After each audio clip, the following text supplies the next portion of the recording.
अगर आप भी मेरी तरह नॉन स्टिक का तवा इस्तेमाल करते करते थक गई हैं और हर साल आप उसको चेंज करती हैं, नया तवा लेती हैं, फिर ख़राब हो जाता है, तो आज की वीडियो ख़ास आपके लिए ही है। आज आपको लोहे के तवे के इतने अच्छे इस्तेमालात और इतना अच्छा तरीका जो आप इसको ईजी से मेथड से नॉन स्टिक में कैसे तब्दील करेंगे। बहुत कदीम ज़माना है ये मेथड है जो हमारे बुज़ुर्ग हजरात इसको यूज़ करते थे। आज मैं उसी मेथड से आपको ये तवे को किस तरह आपने नॉन स्टिक में तब्दील करना है आज आपके साथ शेयर करने जा रही हूँ। ये जो तवा है लोहे का है। आपने क्या करना है, सबसे पहले ये नया तवा है, अभी इसको इस्तेमाल हमने नहीं किया। थोड़ा सा पानी लेना है, कोई भी ईंट या पत्थर ले लें, उसको आपने इस तरह इसको रब करना है। ठीक है, अच्छी तरह रब करना है। तकरीबन 25 से 30 मिनट रब करने के बाद यहाँ पे देखिए जी मैंने इसको धोया, कितना नीट एंड क्लीन हो गया है। अब आपने क्या करना है, अब जो नेक्स्ट स्टेप है ना, आपने वो बहुत गौर से देखना है। आपने अब इसको ना ड्राई करना है।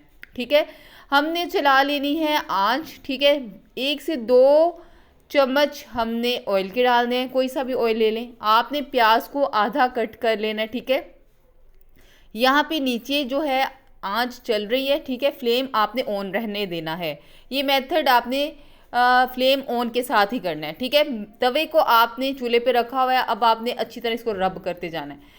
प्याज के साथ आप जब इसको अच्छी तरह रब करेंगी ना, तो एक तो इसके ऊपर जितने भी जो ज़र्रात होंगे, ईंट हमने इसको अच्छी तरह मली थी, वो बिल्कुल हमने धोने के बगैर भी नहीं उतरी, लेकिन हमने इसको अच्छी तरह साफ़ भी करना है। और इसको जो ये प्याज और ऑयल है ना, इसको नॉन स्टिक में तब्दील कर देगा। ठीक है, अच्छा अब आपने इसको अच्छी तरह इसको रब करते जाना है, रब करते जाना है। जब अच्छी तरह ये गर्म हो जाएगा ना, यहाँ पे देखिए इसका थोड़ा सा ऊपर से मैल भी बहुत ज़्यादा उतर रही है। अभी भी इसको हमने अच्छी तरह धोया भी है ना, फिर भी आप गौर करेंगे ना तो ये काफ़ी मैल इसके ऊपर उतर रही है। लेकिन आपने इसको तकरीबन जो आँच को चलते रहने देना है और 10 से 15 मिनट तक आपने ये स्टेप करते जाना है। यहाँ पे आपको जो ऑयल नज़र आ रहा है ना, थोड़ा थोड़ा सा मैला नज़र आ रहा है, ये हमने प्याज के साथ जब हमने इसको रब करना है ना, तो यहाँ पे देखें अब हमने इसको अच्छी तरह साफ़ करना है।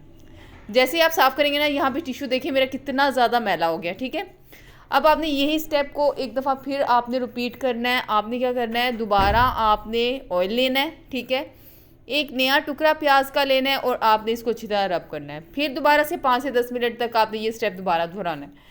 आपका नॉन स्टिक का तवा बिल्कुल रेडी होने वाला है। बस आप यकीन जाने, ये वीडियो मैंने तकरीबन 8 से 10 दिन बाद मैंने अपलोड की है। ये वीडियो जो नॉन स्टिक के तवे को इस्तेमाल किया, लोहे के तवे को काफ़ी दिन मैंने इस्तेमाल किया और मैंने रिज़ल्ट देखा कि वाकई मेरी रोटियां 10 से 12 दिन हो गए आज और बिल्कुल भी चिपक नहीं रही। ये यहाँ पे आपने ध्यान से देखना है कि आपने दोबारा जब रिपीट करना है ना, तो आपने तकरीबन 10 से 15 मिनट तक आपने अच्छी तरह इसको प्याज के साथ रब करते जाना है। अब यहाँ पे देखिए जी, ये रोटी मैं आपको बना के दिखाऊंगी, बिल्कुल भी चिपक नहीं रही। ऐसे तैयार हुआ है आपका नॉन स्टिक का तवा कि बिल्कुल भी आप जैसे मर्ज़ी इसको इस्तेमाल करें। आप दुआएँ देंगे कि आपका तवा वाकई आपकी जान छूट जाएगी नॉन स्टिक के तवा से।